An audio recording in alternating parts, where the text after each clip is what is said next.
We're going back 56 years ago. 56 years. To a VFL legend. John Sharrock is his name. He played for the Geelong Cats, a superstar, the boy from Tooleybuck. He played in the 1963 grand final. Geelong, Hawthorn, MCG, 101,000 there. Yes. And we got the Shadow on the line now. John, welcome to Triple M Footy, mate. Thanks very much, Billy. How are you, boys? I'm well, old timer. And you got the boys here. Now, not too much the old. There you are, you're 75. We're talking grand final day 1963, Shadow, and the Cats Hawthorn, 101,000 there. And it's time to run out in the ground. Everything's happened before the game. You're running out in the ground. So the Cats are led out by Fred Wooler, the captain of the club, the great Freddie. Vice captain is John Devine. Who runs out onto the ground third in line? Well, the sequel was the club mascot, the cat mascot, as well as Happy Hammond, who was a Happy Hammond was a Channel 9 identity. I think it was a Tarex show. He had very staunch Geelong supporter, but how he got out there's got me beat. But mate, there's 100,000 there. The captain, the vice captain, and then Happy Hammond runs out into the ground. Now, was he in the rooms before the game?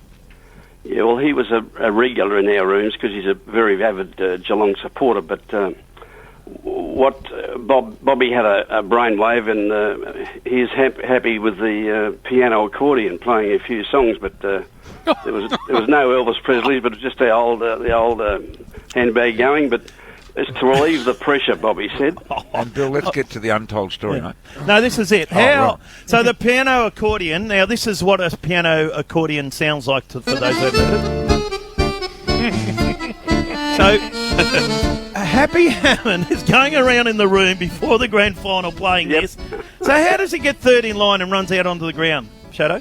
I've got no idea, and I didn't know he's in the front because I was about middle to run out on, but I've only looked at the vision 3 or 4 times, but he was there with his the cat mascot, and he had his checkered blazer on. He always wore the sort of a herringbone thing, but he was a great Geelong supporter. Happy, he was unbelievable. This is like in the late 80s, early 90s, a footy team running out and having like Aussie Ostrich. Yeah, exactly right. I mean, that's how ridiculous it is to think about an AFL, VFL team having someone like that lead them through the banner.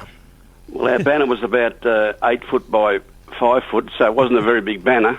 But only I think Fred and Johnny Devine, they ran through it, but the rest of us ran around it. But it was a sort of a makeshift little thing. But so you knew nothing about it as players. You turned up to play in the grand final, and there he is playing the piano nothing accordion. About it at all, but he was definitely he was in full swing with us. He was run around the ground with us and sort of warming up, and he was unbelievable. Hey, tell us about these rumours come back that when you used to jump on the bus at Geelong, you'd stop in Werribee and you'd have a steak as you're travelling up to play that day.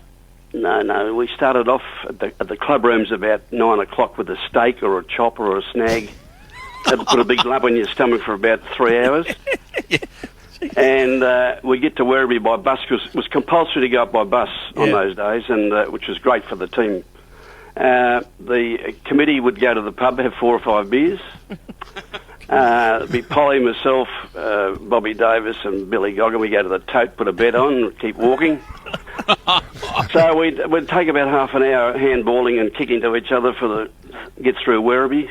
And there's a massive amount of young kids used to meet us there, and we get on the bus and away we go and get to the ground about 12:30, 1 o'clock in Melbourne. So that's the true story. Oh, jeez. Hey, and it didn't harm your performance either. 49-point win, which is a big margin in those days.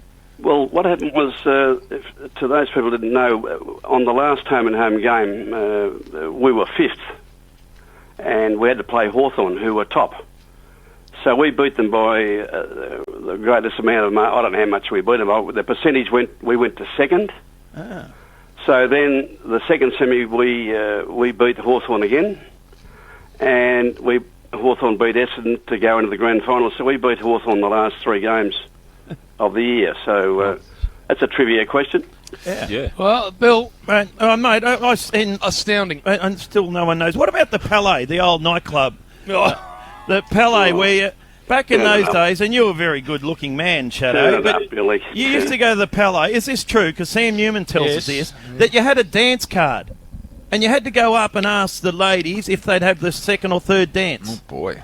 No, well, we used to get there topped up pretty, about 11 o'clock, and the old bloke, Harold, at the door, he said, go around the block, walk around the block, son, before you come in, because we're pretty inebriated, Thank you, John. Anyway, we did have a card to say, well, look, have a list of... no, that wasn't true, Bill. I never had a card. I just walked in and got the best-looking girl I could get. Hey, Johnny, thank you so much for coming on. We appreciate that. Yeah, good boy. Not a bad side, that, Jim. You had the Lord brothers, Doug Wade, Billy Goggin, Polly Farmer on that side. Good story, Bill. Premiership side. I liked it. Brian, when are we going to do emphatic. untold stories? Well, it's been untold. The story, Bristle, was around how the hell he got in there in the first place. Yeah, it was good. I liked this. I liked it. It's like pluck a duck leading you out. Yeah, it's right. Brian, you don't think that's a bit odd? It is odd. Yeah. It's got a message about, the duck. Hello? Something to talk about after the break. Hello, Bill. So we look forward to that.